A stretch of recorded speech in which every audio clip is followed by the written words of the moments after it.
Alright, in the interests of time, I'm going to make this video because I won't be able to go through all this notes on Friday, but it's broken up into two parts. I've got both Prezis on my website. This is the part we'll go over on Friday, and we'll go over the Enlightenment stuff when we come back. So, Industrial Revolution. There you go.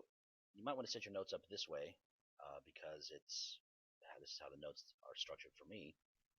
So the faster you can do this, if you already have this done, we can go over it no problem, and I'll be going over it in class. So I'd recommend doing this. So with economics, the question that we see, or the questions that we see driving economic production is, what are we going to produce, how are we going to produce it, and who's going to get what we produce? And so the Industrial Revolution is aimed at changing how things are produced. That's the how. And then once we change what's being produced, what we're producing can change as well. So we'll see this as we go forward. I'm not going to show this. We'll watch it later. So there's a guy named Adam Smith, and he wrote a book about economics. And in the book, he came up with this idea called laissez-faire, or the invisible hand. Basically, he said the best markets are the ones that are the freest. So the less government intervention and interference, the more free people are, the better it'll be. And so you can watch this video. We'll go over that. I'm not going to worry about it right now. But basically, he said it's like there's an invisible hand guiding production, that if somebody's producing something that no one is buying, they'll stop producing it, and then they'll start producing stuff that people will buy. Nobody has to tell them to do that. Nobody has to tell them what prices to set or anything like that. They'll figure it out based on their own self-interest.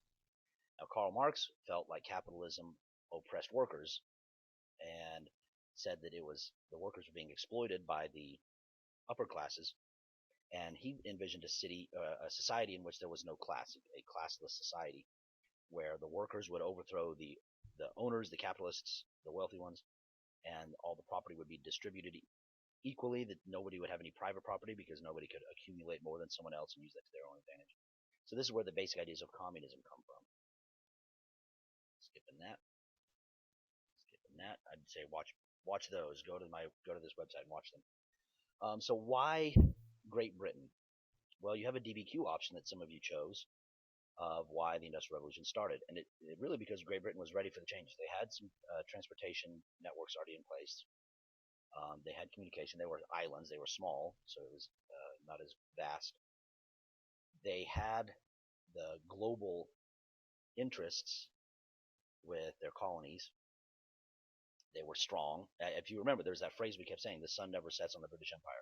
Granted, this is before we see the age of imperialism, early 1700s into the early 1800s, but by like 1750, Britain has all these items going for them.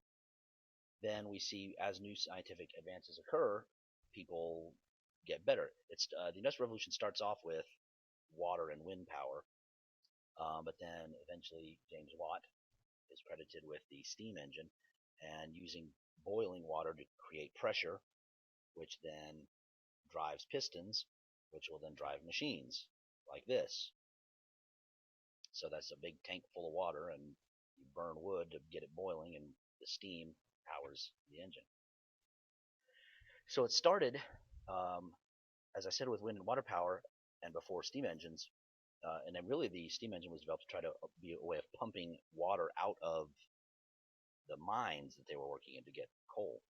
But what they were initially using their factory production for was textiles, cloth, cotton cloth, linen cloth, things like that. And so the factory system was set up using automated spinning jennies and looms. The spinning jenny makes thread, the loom turns the thread into cloth. So they have factories set up to make thread and cloth rapidly. So what we see in the production system, first of all, there's something you'll need to know called cottage industries, where people are still making things at home, but obviously they can't do it as fast or as much as a factory. So by hand at home, it's called domestic or cottage industry. And so that's a lot more time consuming. Whereas machines can be done quickly. And then as we see, as they get more advanced, machines can work all day, all night. So then the impact of what we see is when you're able to produce a lot of goods quickly, those goods are going to be cheaper. When they're cheaper, you're going to be able to sell a lot more of them. And so then you just keep making them, and it becomes this cycle. So economically, we have more cheap goods available, which means we have more consumer culture. We have more consumerism.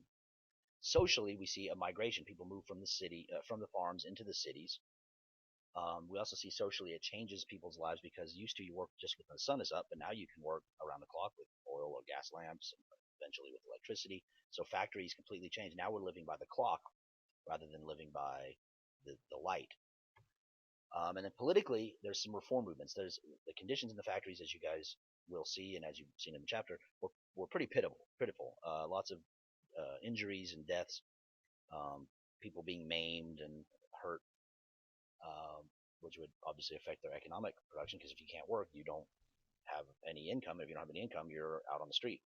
And so there's a lot of reform movements that come along. Those are some of the isms that you guys saw. One of them is socialism, where the government owns and controls productive means.